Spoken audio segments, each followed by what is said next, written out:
E aí galera, graça e paz, eu sou o Léo e está começando mais um vídeo do canal Cristo e Contemplação. No vídeo de hoje nós vamos falar de um assunto que é meio difícil de digerir, mas que ao compreender ele, isso vai fazer você avançar uns passos na vida cristã em questão de maturidade. O assunto que nós vamos falar hoje é sobre perdas. Então, se você é aquele tipo de pessoa saudosista que tem dificuldade de lidar com alguma perda, esse vídeo é para você. Eu tenho certeza que você lembrou de alguém. Então, ó, já distribui, já compartilha com ele, já deixa seu like, já, se não está seguindo o canal, já começa a seguir, que sempre vai ter novidade por aqui para edificar a sua vida, amém? Então, vamos pro assunto do vídeo, né? Eu queria começar deixando uma pergunta para que nós pensássemos junto aqui, nos questionarmos, né? Como você tem lidado com as perdas que você tem na vida? Você é aquele tipo de pessoa que faz a famosa limonada com os limões da vida? Ou você vai chorar com o seu cantinho em posição fetal? Não estou julgando nenhum dos casos não, mas para a gente pensar um pouco sobre isso. Um dos grandes conflitos que nós cristãos, não só os cristãos, né, mas eu acho que isso acaba se intensificando na caminhada cristã, principalmente para as pessoas que estão iniciando, porque quando você começa a se envolver nas coisas de Deus, você tem ser encontrada pelo aquele fogo ardente do primeiro amor, e você começa a ouvir as palavras de Deus, as palavras de vida, os irmãos começam a conversar com você, e te fala que você é mais que vencedor, que você encontrou o caminho da vitória. Mas aí você pega e acaba sofrendo uma invertida da vida, vamos dizer assim. Acontece de você ficar doente, acontece de você perder um ente querido em meio a tudo isso, você acaba sendo demitido do emprego assim, sem uma causa aparentemente, que um relacionamento acaba sendo rompido de uma maneira inesperada. E aí naquele momento a gente começa a se questionar, Senhor, mas poxa, o que está acontecendo, né?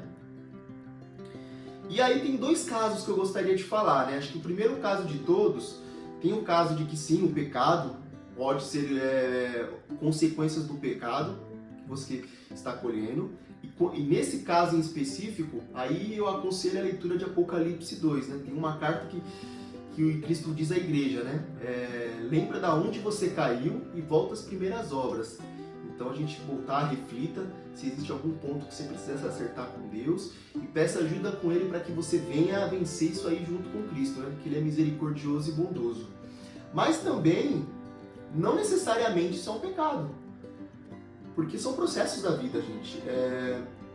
Eu quero usar como base na nossa conversa de hoje um livro do Antigo Testamento de um profeta que tem nome de Biscoito. Acho que você já deve ter sacado essa aí, né? É o Abacuque. Ele teve seu ministério cerca de 600 anos antes de Cristo, e no reino de Judá. Ele foi contemporâneo com Jeremias. Ele exerceu seu ministério em Judá num tempo muito triste, um tempo em que Judá passava pela opressão do Império Babilônico. Abacuque possivelmente ele presenciou a morte desastrosa do rei Josias, que acabou entrando numa luta que ele não deveria. O cruel reinado de Jeoaquim, o exílio de Daniel, a deportação do rei Joaquim, e eventualmente ele pode ter visto a destruição de Jerusalém, um evento sobre ele inclusive profetizou com 20 anos de antecedência. Vou explicar resumidamente como funciona a estrutura do livro de Abacuque. É um livro bem pequeno, no final do Novo Testamento. Ele possui apenas 3 capítulos com a seguinte estrutura. O primeiro capítulo começa com uma queixa de Abacuque a Deus. Ele questiona, né? Ele vê aquela situação que o povo se encontra e ele fica inconformado, não é para menos. E Deus nos responde, mas não responde com aquela resposta doce que ele esperaria. Então Deus diz que vai exercer o juízo sim naquele povo, que aquele povo iria beber do cálice da ira de Deus. Após isso, Abacuque faz um segundo questionamento e fala a respeito dessa questão de Deus usar o ímpio para castigar o seu povo, que ele não entendia como isso funcionava. E aí Deus dá uma visão para ele sobre o que iria acontecer e pede que ele registre essa visão para que as outras pessoas tenham acesso a respeito dos 70 anos do exílio babilônico.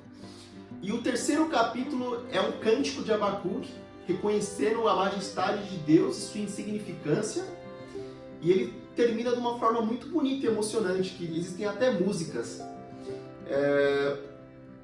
Então é difícil você imaginar com um texto que começa da seguinte forma aqui. Eu vou ler o segundo e terceiro versículo do primeiro capítulo de Abacuque, que diz assim: Até quando, Senhor, clamarei por socorro sem que tu ousas? Até quando gritarei a ti violência sem que traga salvação?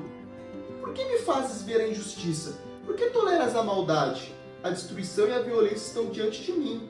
Há lutas e conflitos que se levantam. Esse é o versículo 2 e 3 do primeiro capítulo. Entretanto, ele acaba dizendo no cântico o seguinte: Mesmo que a figueira não floresça, nem que haja fruto na vide, mesmo que a safra de azeitonas decepcione, e os campos não produzam alimento, mesmo que não haja ovelhas no curral, nem bois nos estábulos, ainda assim eu exultarei no Senhor e me alegrarei no Deus da minha salvação. Glória a Deus. E é de se refletir lendo esse texto. Deus tocou muito no meu coração. Eu queria trazer essa reflexão e refletirmos juntos com esse texto. O primeiro ponto que eu queria falar a respeito é de quem nós somos quando nós recebemos o não de Deus, né? Eu queria ler uma passagem aqui que fica em 2 Coríntios, a segunda carta de Coríntios, no capítulo 12, a partir do versículo 7, que é quando Paulo ele escreve que ele tinha um espinho na carne e ele ora 3 vezes pedindo para Deus, para que Deus tirasse aquele espinho. Mas Deus não tira. Deus disse aqui que a graça dele o basta. E que o poder de Deus se aperfeiçoava na fraqueza de Paulo.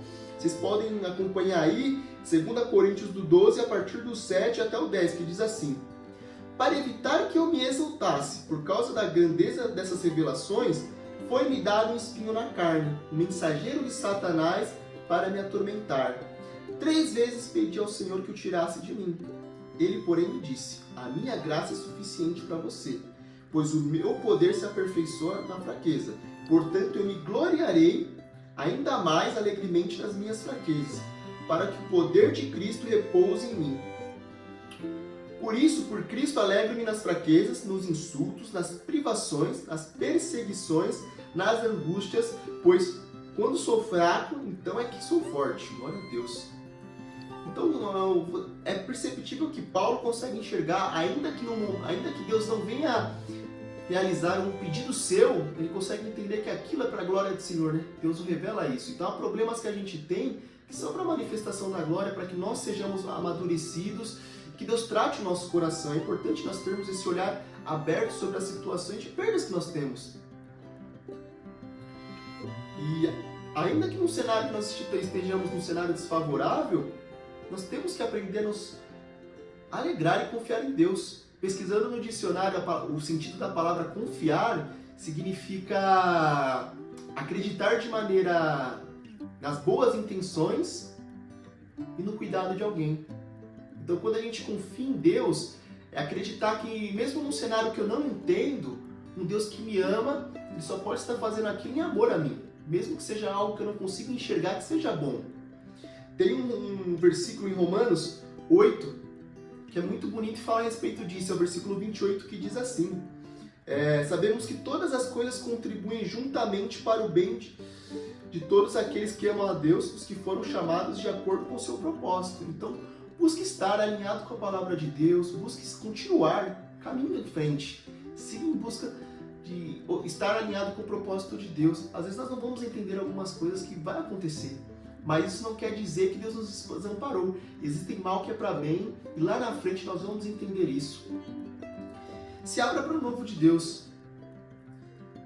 Deus, Ele é um Deus que Ele é um Deus prático, como eu já falei em outro vídeo. Então, existem caminhos que nós passamos, desertos que nós passamos, situações de escassez, que são um processo para a provisão de Deus. Deus precisa que nós passemos para que Ele trate nossos corações, nós possamos usufruir das bênçãos de Deus de uma forma temente e responsável.